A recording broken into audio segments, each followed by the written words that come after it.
this is an iHeart podcast. Guaranteed human. Work can be a little weird. Cringy training seminars, coworkers who won't stop talking about their plant, forgetting the mute button at an inopportune moment. We have to deal with a lot on any given workday. Sometimes it can feel hard to thrive and move forward in your career. Well, that's where LinkedIn comes in. LinkedIn helps you get ideas and insights from experts in your field, connect with people professionally, grow your network, and access tools designed to help you find the right fit for your next role. Whether you're just getting started, figuring out your next move, or looking to accelerate your career, LinkedIn is built to support you at every stage because LinkedIn is the network that works for you. Visit linkedin.com/knowstuff to learn more. Stuff at Sea is a 5-night adults-only sailing trip that brings the Stuff podcast universe to life on board. This voyage is a culture-soaked escape where pink sand paradise meets curious minds. Sailing round trip from New York City to Bermuda on October 2nd to 7th, 2026, this voyage drops you straight into the iHeart Podcast Stuff universe. On top of the adults-only experience you already love, you'll get live podcast episode recordings, behind-the-scenes sessions, themed activations, and more unmissable onboard moments. Learn more at virginvoyages.com/stuff. Welcome to Stuff You Should Know, a production of iHeartRadio.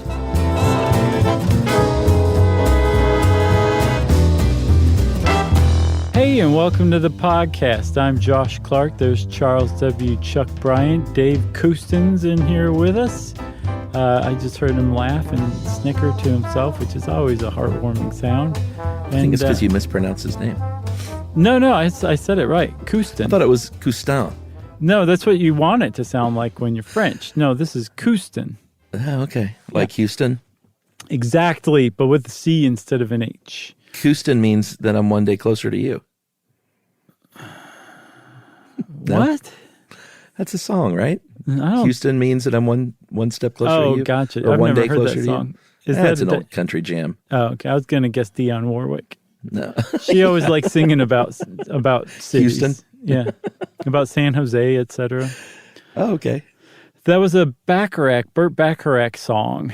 And she popularized it because she did it so well. Do you know the way to San Jose? Oh, okay. I didn't know she sang that. Oh, yeah. I guess she popularized it with everyone but you. That was sarcastic. No, that was a pretty straightforward direction. Sarcastic would have been like... Oh, I'm sure you didn't know that. Yeah, I guess that would be sarcastic. It wouldn't have made much sense, but yes. You know what's funny, Chuck, in researching this?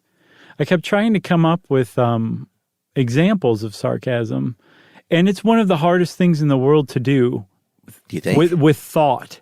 Sarcasm is like almost always off the cuff or right. Not very well thought out. It's which I think is one reason why, most people agree that somebody who is employing sarcasm, even when they're not very good at it, is the funniest person in the world right then. See, that's sarcasm. I can't help myself. Yeah, this researching sarcasm really makes you take a long, hard look in the mirror, doesn't it? It really does. And at people who are big fans of Deadpool. Ooh, I do like Deadpool. Oh, yeah? Here's my deal with sarcasm. It is... Lay it on us. I mean, I definitely can be sarcastic. I think all of us can be. And I think it can be used for funsies. Mm-hmm. But I definitely see where I can be a real a-hole sometimes by being sarcastic, like to Emily. And that's like the sort of... That goes back to and boy, I'm sort of revealing some stuff here. But okay. It falls under the umbrella of my communication issues. Instead of being like straightforward with something, maybe being sarcastic, or passive aggressive, and me and sarcasm all kind of go hand in hand, I think. Yeah. So you've hit upon something that I think is not really necessarily obvious to just anybody when they are confronted with sarcasm. Is it I'm a big jerk? Is that no? Sarcasm is a way to hide. It's a way to hide from emotions. Yeah. It's a way to hide from direct conflict if you're not big into conflict. It's a way to hide from criticizing somebody when you're not big into that, but you really need to or you want to. And you said it, it's passive aggressive. But I think we should make the distinction. And I came across this very late in research, but it makes a lot of sense to me.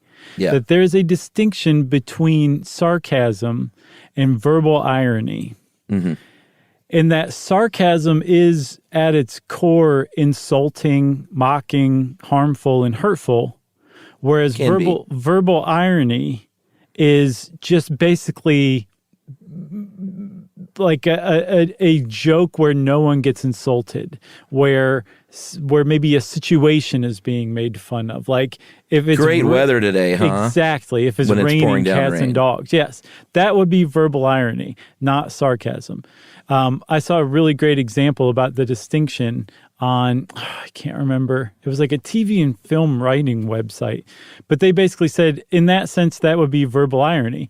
But if you were the spouse of a meteorologist who forecast a sunny day, when they came home and it was raining cats and dogs, and you said, great weather today, that would be sarcasm because you're insulting or mocking them for getting it wrong. Right. Like, let's say you and I are neighbors. Great weather today, Josh. Mm-hmm. Oh, you said it there, neighbor. Hey, different. I can speak for myself. Ho, you said it there, neighbor. Different than, hey, nice job with your front lawn, Josh. Right. And I'd say, thanks. Swimming underwater. You're the 6-year-old that takes everything literally. Exactly, yeah. Because I have noticed that what made me think of sarcasm, you picked this article, but I was like, it's kind of perfect because having a kid will make you realize how often you're sarcastic because they don't get it. At least not yet. She's just turned 6, same day as you. Happy birthday. Yeah, happy birthday, Ruby, too. And very sweet gifts that you sent, and you guys exchanged video messages, which was adorable. But she's 6 and she still doesn't get sarcasm. And I've had to say, like, that was sarcasm. And she's like, what? And I'm like, man, why? Just keep that purity alive of them taking things literally. Yeah. It's pretty. Like, don't introduce sarcasm to your kid, but you can't help it. No, and that's the thing. Like, there's a whole school of thought that it's like, to heck with sarcasm. Like, we don't need it. People who use sarcasm are annoying, insecure people. It's not a nice thing to do or say. Like, there's better ways of getting your point across, and it's not even particularly funny. But the thing is I've found that when you follow that thread, there's like something inherently problematic with it, and that there is some value to sarcasm in some instances. It's just one of those things that should be wielded very delicately and infrequently and in the right context. But if you do it like that, sure. And if you do it like that, though, it can be very useful, and actually some studies have found that it's actually beneficial brain-wise too. Although researching all of the sarcasm stuff has just reiterated my my belief that social psychology as a field should be completely dissolved, and they should just start from scratch again, because it is almost exclusively useless. Yeah, it is so bad, dude. We should have every time you go off on social psychology, we should have a sound effect. We need to start employing more sound effects. Here he goes again. Just get that part. We should hire a barbershop quartet just full time to stand behind us. Made up exclusively of social psychologists. Right, exactly. Who can also sing the sweet, sweet tunes. So Webster's defines. That's a great start, Chuck. It's actually the Oxford English Dictionary. If you want to go back to the original definition, which I think it is useful. We don't love to read definitions, but its first definition was a sharp, bitter, or cutting expression or remark, a bitter jibe or taunt. And the word itself even derives from ancient Greek, from to tear flesh, gnash the teeth, and speak bitterly. So it seems like from the beginning, sarcasm was not like a nice and super funny thing for people. No, and apparently the ancient Greeks had their own famous sarcast in Socrates, who was known for what's now known as Socratic irony, which is terrible, where you play dumb when you're talking to somebody in order to kind of get their true opinion out about something, and then you destroy their opinion. You suddenly become intelligent and destroy their opinion. It's a terrible, terrible thing to do, but apparently Socrates was well known for that kind of thing, so much so that they named it after him. That's right. It's called the how about them apples approach. Right. Interpreting sarcasm, that's where it gets tricky and that's why a 6-year-old, and we'll get to kids more because some people say that by that age they can detect sarcasm, but we'll get to that. I'm glad that my daughter can't yet, because that means that she's not a jerk yet. Mm-hmm. But as far as picking up on these clues, the words themselves you can't rely on. So what you're looking for are other kinds of clues that are myriad. One of which is obviously the tone of voice. Let's say you can't even see the person. If you see someone say, great weather today, like you know, without even looking out the window, that probably means it's raining or something. Yeah, don't even need to look. They just saved you the effort. Right. And some people say that that's a nasal tone. This kind of seemed a little hinky to me, but some researchers have said that there's a connection between that sarcasm and extreme disgust, and that's why it comes out nasally, like you're trying to expel something through like your mouth and your nose. Like great weather. Like your nose wrinkles, I guess, a little bit. I can see it. Maybe.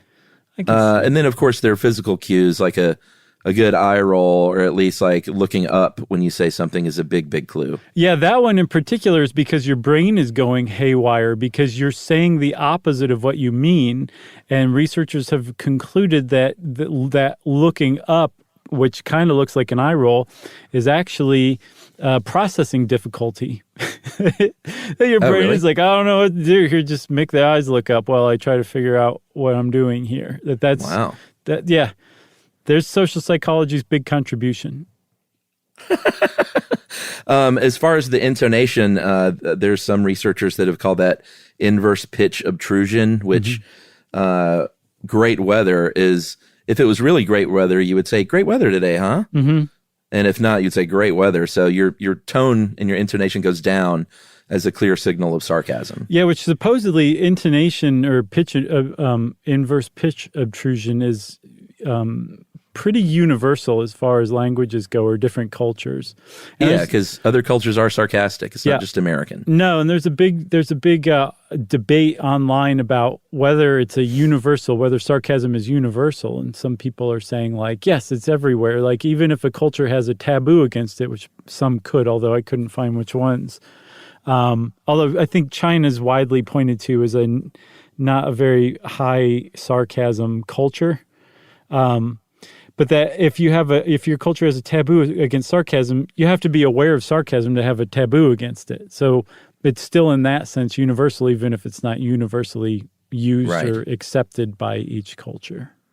Yeah, for sure. I could see Japan as not being super sarcastic. So I read an article about Japan. It was like a business writer's experience, like a British expat working in Japan, and he said he used sarcasm and like he didn't really get much of a laugh. And later on, he said he was explaining it to his Japanese colleague, and the colleague was like, "Oh, I know it was sarcasm. We know all about sarcasm. That was an a-hole. Grossly inappropriate to use it right then." And the guy was like, "Oh, okay, good to know. Good to know." I love it. Yeah. Oh, we know what sarcasm is. Yeah, that was just not good. Sorry. Another thing you can do is elongate your words. It's much different to say, "Oh, sorry," than to say "sorry." Yes, that's a great one. That's intonation and elongating a word, I guess, combined with that eye roll. You can also go the opposite way and take a word that should be said kind of with oomph and deflating it. Yeah. Right? I'm big on that one. Like wow. Yeah, great. Mm-hmm. I say that a lot. Yeah. We are very sarcastic people, I've come to realize. I use, for some reason, I know you didn't see Fletch and you hate Chevy Chase. Boo. But Wait, no, I'm sorry. I love Chevy Chase. What are you talking about? He's my favorite. He's so funny. I would use a line from his Fletch occasionally. I don't know why I would use it. I guess whenever there was a cop or something, I would say, "Thank God, the police." And he says that line like that in the movie. Yeah, I can totally see it. Wearing a baseball cap too, I'll wager. Probably, maybe.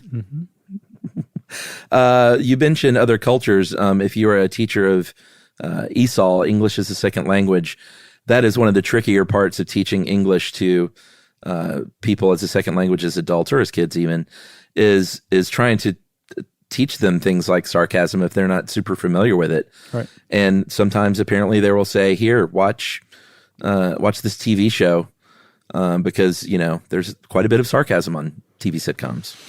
Yeah, supposedly that's a really good way to pick up on sarcasm is watching sitcoms. Probably Friends in particular, I would guess. I'm guessing they assign Friends a lot. Could they be any more sarcastic? So, Chuck, this is a kind of a willy-nilly episode, and I kind of like them that way. I'm just going to go ahead and confess. So there's no clear place where we should put an ad break in. So I suggest that we put an ad break in right about here. Oh, that's a great idea.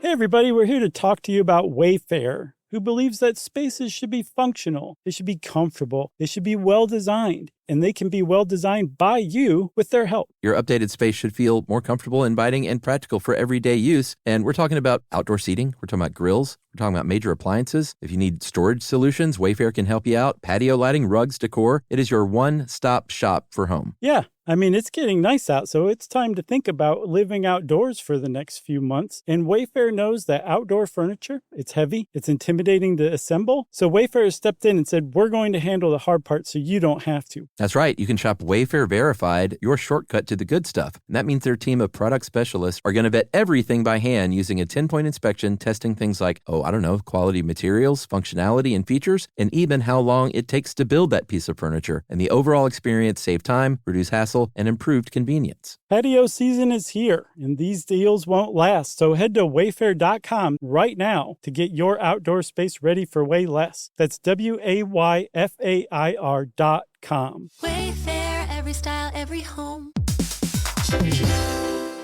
Hey everybody, I want to talk to you a little bit about Tide Evo because it represents over 10 years of innovation and product development. Tide Evo is a first-of-its-kind technology where tens of thousands of minuscule fibers are spun together to form a 6 times powerful layer packed with scrubbers, brighteners, pre-treaters, and fresheners. And that's going to deliver a breakthrough clean that's so powerful it feels like magic. Yeah, it is kind of like magic. Tide Evo is revolutionary. A 100% concentrated, waterless laundry tile that's made of compressed microfiber soap layers rather than liquid or powder. And it's not like pods or sheets because it uses 6 layers of detergent fibers to deliver superior cold water cleaning without plastic packaging of any kind. And it provides a mess-free, lightweight solution that dissolves lickety-split. So whenever you run into a laundry challenge, turn to Tide Evo. It's revolutionary. It's magic. Try new Tide Evo. Real laundry magic.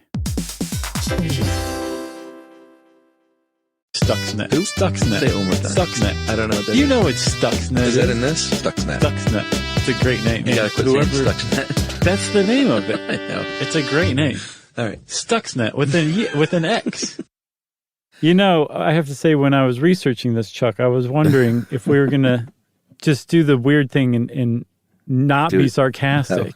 No. I just think that was never going to happen, was it? No. I think it was clear from the beginning to me that we were going to throw our own little brand of sarcasm in. Can't help it, Chuck. I can't tell if you're being straight now or not. I can't either, Chuck. So we were talking about kids and whether or not they understand sarcasm. And there's been some research on this kind of thing. And, of course, it's come up with contradictory findings. One thing I saw was that kids, you kept mentioning 6-year-olds not really getting sarcasm. That's about when they start to pick it up, somewhere around age 6. That's when they start grade school. I wonder if that has anything to do with it. Maybe so. But from what I saw, they might recognize it as sarcasm. They just don't understand it as a way to employ humor. And that comes at about age 10, which happens to coincide when kids become obnoxious. Yeah, and then then you reap what you sow as a parent. Yeah. Because you're like, I taught you this method, and now it's being used against me. Yeah. Like a weapon. There was a study in France of French-speaking kids in 2005 that showed kids the age of 5 understood sarcasm when the sarcastic speaker was using intonation, where it took to be over 7 to be able to tell by context. Mm-hmm. And context is when, like, I think the example they use in the article was if you're like having a longer conversation about a family member being a bad gift giver, mm-hmm. and then at the very end you say, "But I love my sweater that they got me." Right. And maybe, see, like I said, it even sort of regular, but contextually it would still be sarcastic. I don't know. Like, even in that example, I just found it confusing, to tell you. Well, I guess it could be. I sold it too well. It sounded really genuinely earnest. Right. That's the slippery slope of sarcasm. So one of the other, in addition to kids not necessarily getting sarcasm, people with dementia or Alzheimer's or brain lesions have been found to not necessarily get sarcasm. And if you stop picking up on sarcasm all of a sudden, that's a really good indicator that you might need to go get an MRI toot sweet. Yeah, for sure. And not just that, there are all kinds of neurodiversities that people can have that make them not able to pick up on sarcasm. I know that sometimes people with autism have difficulty understanding sarcasm. Mm-hmm. They might take things a little more literally than neurotypical people might. So you got to know who you're dealing with when you're throwing sarcasm around, and be sensitive to that kind of thing. Right, for sure. So people with autism are famously kind of associated with an inability to detect sarcasm. And from what I've seen, that's not really the best way to put it, that many people with autism can detect sarcasm, use sarcasm. Some find it funny. Others can recognize it but don't necessarily find it funny.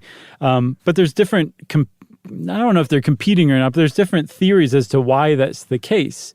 Right. It's supposedly people with autism tend to use more literal thinking than the kind of well, let me just say, sarcasm is known as a form of unplain speaking, along with some other kinds like forced politeness, where you like are nice to somebody whose guts you hate, or using aphorisms, or ritual language, like when you say "I'm fine" when somebody asks you how you're doing, even though you're not fine.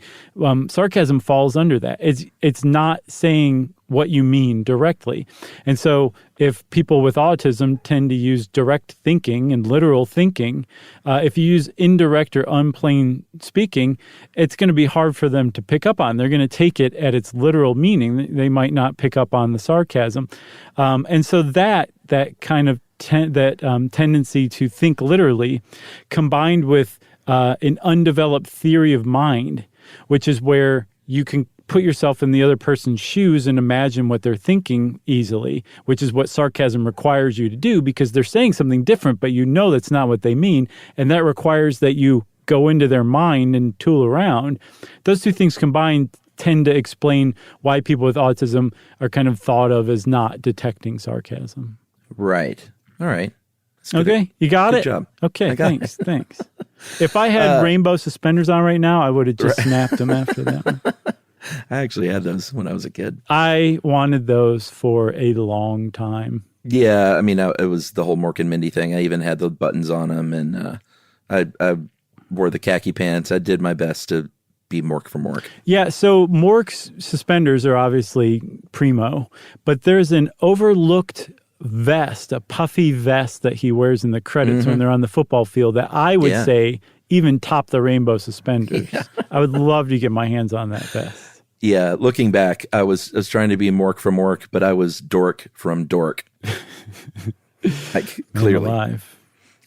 I don't have any pictures of that, unfortunately. Can you imagine wearing those with like a spinning bow tie? Like now? No, especially as a kid. Now it'd just be like, I don't know about this guy, but a kid wearing that, you'd be all right.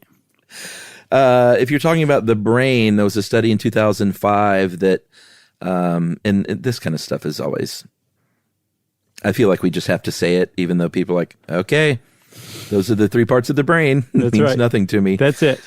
But the three parts, the language cortex in the left hemisphere, the frontal lobes, and the right hemisphere, and the right ventromedial prefrontal cortex, you're going to hear the comment, and your language cortex kicks in and understands the literal meaning, great weather, right?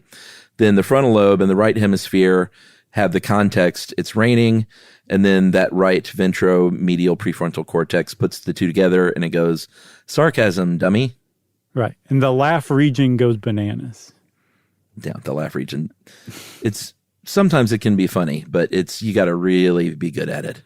So, Chuck, I was talking about how sarcasm qualifies as unplain speaking. That's like the general umbrella that it falls under, right? Yes. And that the fact that it is unplain speaking, where you can get a message across just as easily, directly, saying the weather sucks today. What is the point then of using sarcasm, of saying great weather today rather than this weather sucks today? And so linguists, researchers, speech scientists, talkie doctors, all these people together have come up with this idea that there must be some additional thing that's going on there. Clearly, that there is something gained by using sarcasm over using the direct message that gets the same point across, because sarcasm's got a little extra mustard on it. And they've tried to get to the bottom of exactly what that mustard is. And I'm sorry to use mustard. I know you don't like it very much. Yeah, and by the way, my dog might actually be barking some in this episode. There's just nothing I can do about it. I think that makes it folksy. We usually try and edit that out, but we'll just see. There are a couple of ideas on why people do it, like when it's a purposeful thing and not just like, oh, I'm trying to be funny or whatever. Sometimes it could just be as easy as like you have a very hard time being straightforward with someone, and you, like you said, you use it to hide, you use it as a defense or something like that. Right. Cloaking something in a positive term. Oh, you did a really great job with that episode, Josh. That's sarcastic criticism, whereas you can do the exact opposite. If you and I were out, the example they use in the article is fishing, and I'm not catching any fish, and you're just like catching tons of fish. Right. I'm like, oh boy, you really suck at that fishing thing. Right. That is a sarcastic compliment. Mm-hmm. And this is all wrapped up under what's called the tinge theory of sarcasm, which is you're trying to mute either your criticism or your praise of somebody by slapping that mustard on it. Yeah, by tinging it with irony, hence the name, right? There's also like a related one that really just kind of looks at the criticism part. It's called politeness theory, and it basically just says that we use sarcasm to criticize because it makes the criticism more palatable. And so you put that together, and that is one interpretation of what sarcasm is there for. It's meant to boost, it's meant to mute either the compliment or the praise or the criticism. But then there's another one that basically says the exact opposite, that sarcasm is meant to be like more biting, that it's meant to really make the like mustard spicy and put it right into your eye. Yeah, here's the thing. I think, I get the value somewhat of using sarcasm rather than, God, if you're just straightforward about everything, it's like, it's sort of boorish. Like if let's say you're with a friend who you're hanging out and your friend is always talking over you and you don't get a chance to get a word in edgewise, and you made a little sarcastic dig in front of people like, oh no, I'm sure they're going to let me speak any minute now. Right. That person would go, all right, I see what you're saying. Like it may be a little bit of an a-hole sarcastic comment, but what if someone was always just like pulling you aside and being like, you just never let me speak? And it would just really like, I think there are times to be straightforward but like that, but if you're like that all the time, it's like, God, no one's going to want to be around you either. Yeah, or even if you didn't pull them aside at the table, if you were like, God. Chuck, I'm sorry, but it's my turn to speak. You're not letting me speak, so I'm going to speak now. Okay, I would really just like to be straightforward. Here's what I rather have than to say. Sarcastic. Yeah, that's going to just like, there's going to be a record scratch. And like you said, no one wants to hang out with you. And that's what I was talking about at the outset of this, that it's like the idea of just getting rid of sarcasm altogether. There's something inherently wrong with that, because if used correctly, sarcasm is a social lubricant that just can keep the party going. Yeah. Totally. Because at least everyone gets a laugh. It might be at their expense a little. They get the message.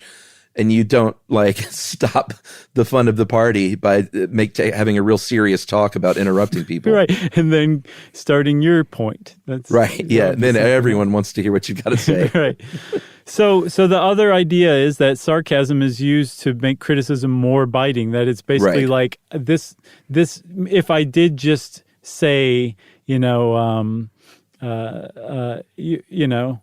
you didn't screw that up. Or no, if I said, you know, Josh, you really screwed this episode up. I can't even criticize you hypothetically. I'm sorry. if you said to me, Josh, you really screwed this episode up, I would be like, oh, well, go sit on it, Chuck. But if you said, boy, you didn't screw that episode up at all, Josh, I would be leveled for months, basically. And I think that's what that theory is, the rival theory to tinge theory, that it actually gives an even more emotional impact to criticism than it otherwise would have directly. Yeah. And I think, not to get too personal, but I think you and I as partners have learned to deal with each other a little more straightforwardly over the years. I think that's how we both prefer to be handled by each other. Sure. And that's with us. Like, it's not like I can be super sarcastic with other people, but I know that wouldn't be a very nice thing to do to you. Does that make sense? Sure, it makes sense. I think that you can be sarcastic with me. Well, I can be. Give it a try. Come on. Let's see what you got. I could be. I can be. Just held their breath. They're like, "Is he about to level Josh?" Go ahead. No. I can be, and I am sarcastic with you, but only in like fun ways. Like I would know now to not try and make a real point with you. Oh, I see. Sarcastic. I see what you mean. Sure. You know what I mean? Sure. Yeah. And to have like a real conversation if it's really. Yeah. Okay, I got you. Sure. Right. Yeah. Oh, so Chuck, the other thing about this too is, there's another theory. It's like, no, this is everybody. You're just overthinking. This is just humor. Like, people are dressing up an otherwise boring or pedestrian point that they want to get across with just a little bit of humor. And it's like, sarcasm is an easy way to use humor. Oscar Wilde said it was the lowest form of wit, but the highest form of intelligence. And that second part, I think he was referring to the fact that it takes some thinking to make a sarcastic comment, and it also takes some thinking to decode it too. But it's not necessarily funny. Right. But that is supposedly the humor, and it is another theory for why we use sarcasm, that it's just humor. And I think from researching all this, all of those make sense. And social psychology, in typical fashion, has found findings that support all of them and none of them at the same time. Should we take a break? Sure. All right, let's take a break. We'll talk a little bit about that and a little bit of the use of it throughout history and culture and arts and stuff like that. Right after this.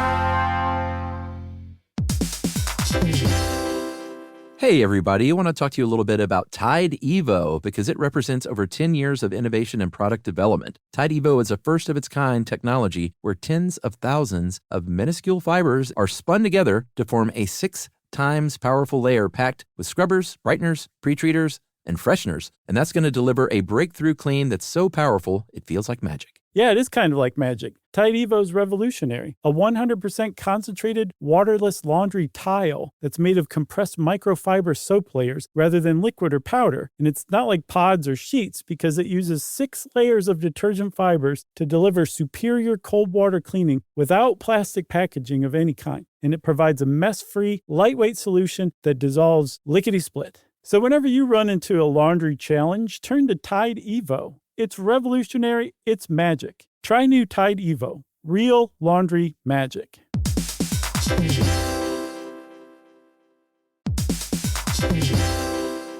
Dell PCs with Intel Inside are built for the moments that matter, for the moments you plan and the ones you don't. Built for the busy days that turn into all-night study sessions, the moment you're working from a cafe and realize every outlet's taken. Yeah, the times you're deep in your flow and the absolute last thing you need is an auto update throwing off your momentum. That's why Dell builds tech that adapts to the way you actually work. Built with a long-lasting battery so you're not scrambling for the closest outlet, and built-in intelligence that makes updates around your schedule, not in the middle of it.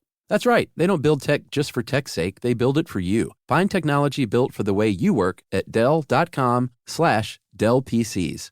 Built for you. Stuxnet. Who? Stuxnet. Say it one more time. Stuxnet. I don't know what that You is. know it's Stuxnet. Is that in this? Stuxnet. Stuxnet. It's a great name. You gotta quit saying Stuxnet. That's the name of it. I know. It's a great name. All right. Stuxnet with an X. All right. If you want to talk literature, you can't get any more sarcastic at times than Mark Twain. Shakespeare was pretty sarcastic at times. Chaucer was fairly sarcastic at times. Mm-hmm. They used an example in this article of the Bible that I didn't read as sarcasm. I thought it was a bit of a stretch myself. We'll go ahead and read it. This is from Ecclesiastes 11:9. Rejoice, young man, during your childhood, and let your heart be pleasant during the days of young manhood, and follow the impulses of your heart and the desires of your eyes. Yet know that God will bring you to judgment for all these things. That feels more just sort of like a 1-2 joke than sarcasm. I guess so. Yeah.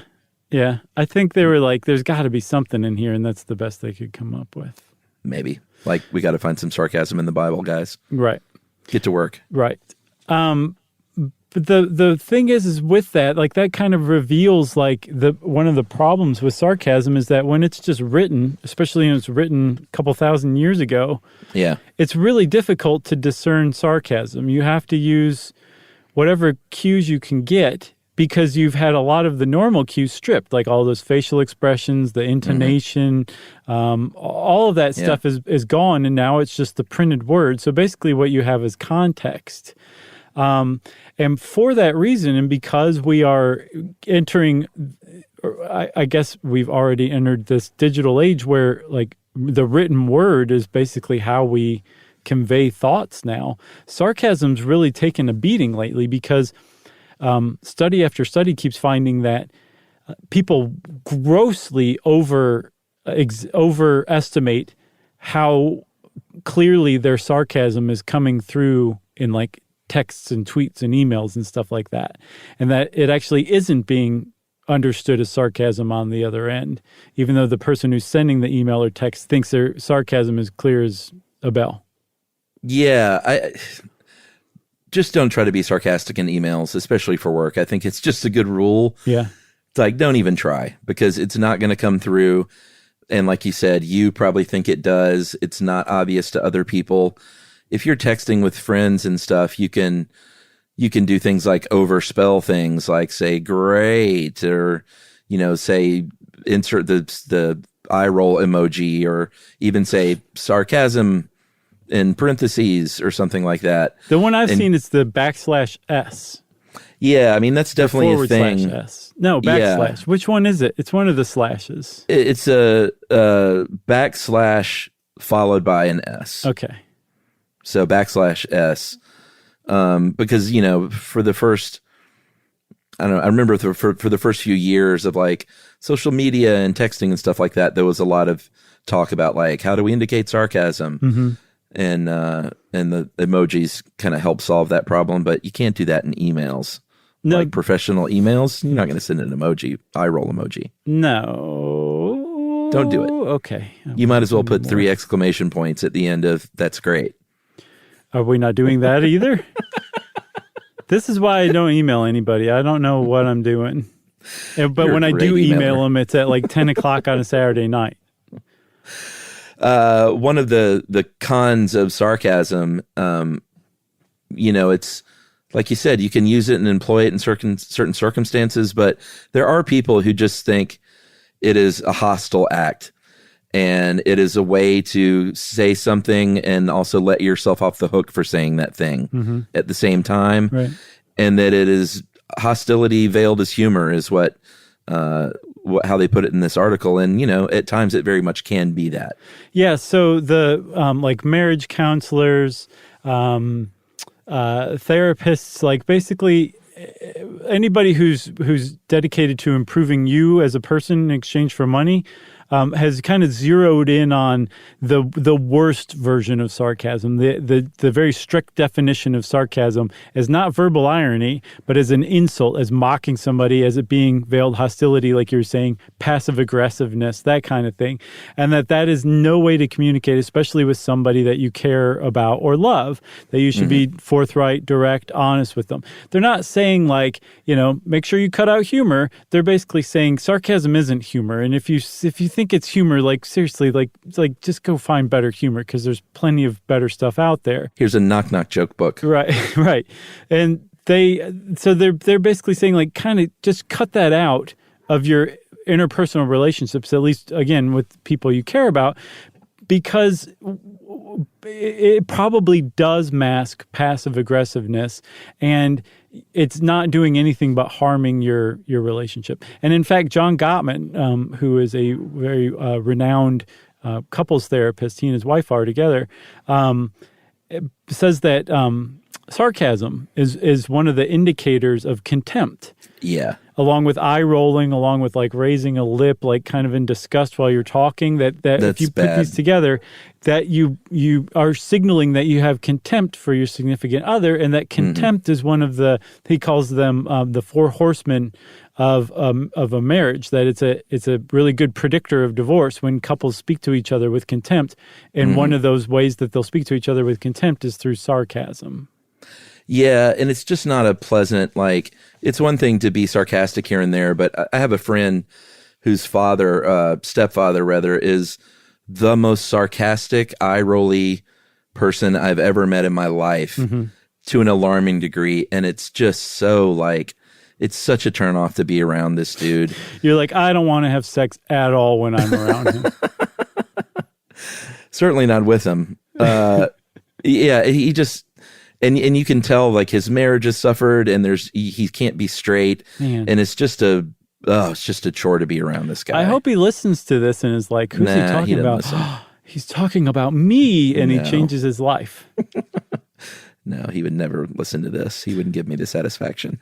So, wow, that guy, huh? Yeah, he's that guy. So this is not to say that there's like nothing good about sarcasm. There's this one group of social psychologists who made names for themselves by basically saying, no, we figured out that if you take a test of creativity immediately after engaging in a sarcastic exchange, you're going to score higher on that test of creativity than you would had you not been involved in a sarcastic exchange immediately beforehand. And that has been turned into, in the popular press, as sarcasm boosts creativity across the board. Yeah, I guess the idea that it challenges you to think in a different way because it's not straightforward may have a little something to it, but I don't know. It's a bit of a reach. There's other things. It provides social bonding, like you and your friends, being sarcastic about stuff, especially if you're being sarcastic about like a shared target. Yeah, like your teacher. Sure. That's a great example. It maintains social egalitarianism, like taking that fisherman down a peg before he gets a big ego for catching some fish. Sure. And it can make you seem, apparently, as far as Harvard Business Review says, more competent and intelligent at work, which it makes sense in that, you do kind of have to be sharp. At the very least, you're paying a little more attention probably if you deliver a sarcastic remark successfully. Right. It's also risky. I could buy that. You can also really come off looking like your friend's dad, basically. Yeah, and just professionally, like, dial that stuff back. That's my advice. Yeah.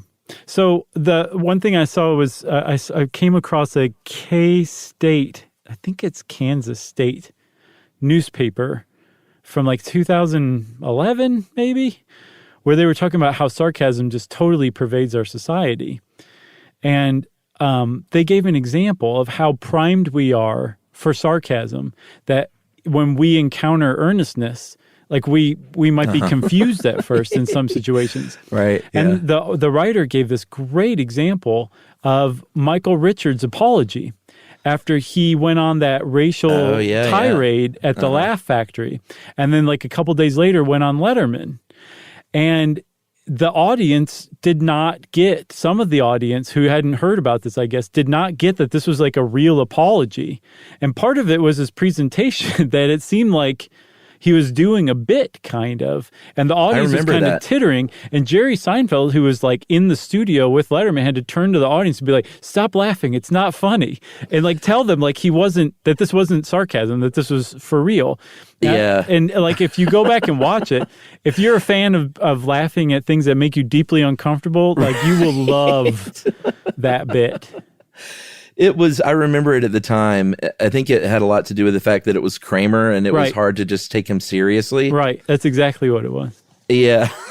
Man, what a mess. Yeah, it was a mess. It made it even worse. Yeah, I'm gonna go watch that again today, actually. I could use some cringe humor. Yeah. You got anything else? Oh, no, Josh, I had nothing else. Yeah, Chuck, this went real well. We did a great job. Man, I'm annoying myself even now. So let's just end this. Me too. Since I said I'm annoying myself, let's go to listener mail. I'm going to call this Elton John song, because why not? Hey guys, love your podcast. Been making my way through the whole catalog. I've been tempted to write, but I didn't think I had anything interesting to say before. You may not think it's interesting now. I do, though. But what finally prompted me is when you were talking about Elton John in the Soul Train episode so long ago, Josh said he'd never heard the song Burn Down the Mission. That made me think of the powerful song Ticking from Elton John's 74 Caribou album. The song was way ahead of its time in the way that it foretold many future events. I can't ever remember it being a popular, well-known song, but if you've not heard it, go listen to it. It gives me chills every time I hear it. Keep up the good work, guys. And this is from Dinah Clay Melvin in Fort Worth, Texas. And I went back and looked at the lyrics. And dude, Ticking is a song about an aggressive ticking time bomb white male shooter. Oh, yeah. From 1974. Yeah. And it's all right there. I'm assuming Bernie Taupin wrote it. I didn't look it up, but I think he was kind of writing all of his stuff back then. Love that guy. Who, Bernie Taupin? Yeah. Oh, you do? That's a referential joke to another episode from a conversation we had. I guess probably in the episode that this guy's talking about. Oh, boy. But yeah, it's interesting to go back and listen to that song from early 1970s and of course it wasn't a big hit like she said, but it's I don't know, it's just interesting to hear that and be like, man, you couldn't write a song that on the nose today. So he wasn't the only one who was predicting that at the time. Like Stephen King had a short story about a kid who comes in and like just shoots up his school, and it's basically like this teenage revenge fantasy, but it is exactly what ended up happening like 20 years later. He wrote that in the 70s. I don't think I knew that. Can't remember what that one was called. And then there's like, remember Falling Down, that movie with Michael Douglas from the late 80s? Yeah. Uh-huh. That was basically about that as well, yeah. So yeah, I could see. I just want to make sure we don't give Elton John undue credit here is kind of what I'm going after. Oh, man. Okay. Your classic beef with Elton John. All right, so I think we're at the end of this episode, aren't we? I hope we are. All right. Well, there's a little bit of short stuff crossover right there. So let's end this as we normally do. If you want to get in touch with us like Dinah did, you can send us an email to stuffpodcast@iheartradio.com. Stuff You Should Know is a production of iHeartRadio. For more podcasts from iHeartRadio, visit the iHeartRadio app, Apple Podcasts, or wherever you listen to your favorite shows.